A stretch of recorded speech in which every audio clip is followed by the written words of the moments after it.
Howdy folks, once again, Corey 11 on Head Frame Owners. Right now we got probably 15-20 tons of, honestly at this point I think the pile averages mid-grade that we pulled down out of the stope. We're about out of room in this drift what we can put in here safely and still be able to get to our manway. So gotta come in here with the 911, cut myself a path along the left side of the pile. And we're gonna be bunkering all this ore way back in the far reaches of the 40 east drift. We got to get the slusher going up there. We probably got another, honestly it's probably about 35 tons up there. Some of that's previously mined, a fair bit of it is ours. So we're starting to put some more tons down.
Well, before the camera battery died, I was shutting the stope water off because we've got a uncapped water line up there for dust suppression. And see there, it was running down the red of the rays and wetting down this pile pretty badly. Which, you know, wet muck will try to flow a lot more. Sometimes it's desirable. For what I was doing, it was not. You can see this is a lot of the older material, highly brecciated. That's interesting. It's highly brecciated material, a mixture of quartz and andesite. Got values in it. Runs about I believe $500 a ton. So very, very mineable. A single 911 bucket of that's $150, which I like those numbers. Go up there in a little bit and do some fit out work. So while Pecos is up at the top of the stope, barring down, getting ready to get this slusher online. It's a Gardner Denver, probably older than I am. You know, it's kind of a common theme in this district, Gardner Denver equipment that's old enough to vote a couple times over.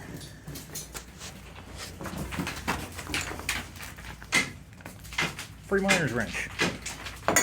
Score.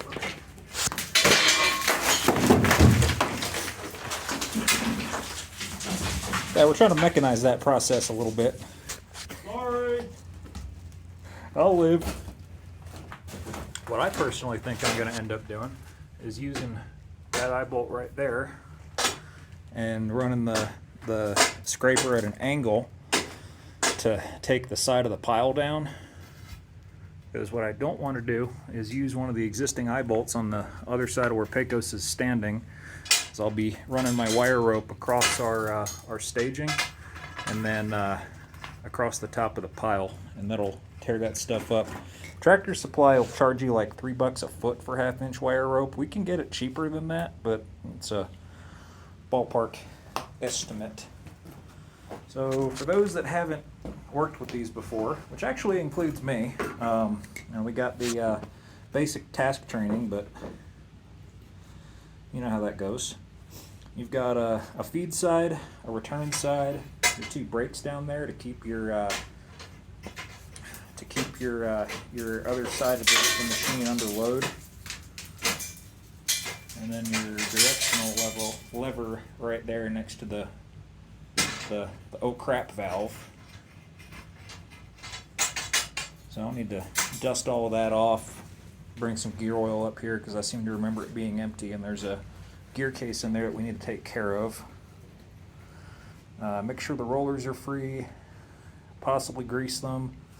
But above all, we just gotta maneuver this into a better orientation and set our block.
So when all is said and done, got 6 buckets on the left here, and 8 or 9 back here. So I do the math, you know, it's probably about 22, 23 tons. Grade is generally on the low side, about 500 a ton on up to maybe 800. So we probably got about 15 grand worth of rock between these 2 piles. It's pretty nice. Not bad for about a 12-hour shift's worth of work, taking it all down. And I did get to go rock crawling with the mucker. That wasn't very fun. But it definitely cost us a lot less than this is worth to put it down here. And we got a lot more where that came from. That stope is still probably easily half full. Alright folks, well, this has been 401119 with Headframe Hunters with tons on the ground. Thank you all very much for watching, guys. Adios.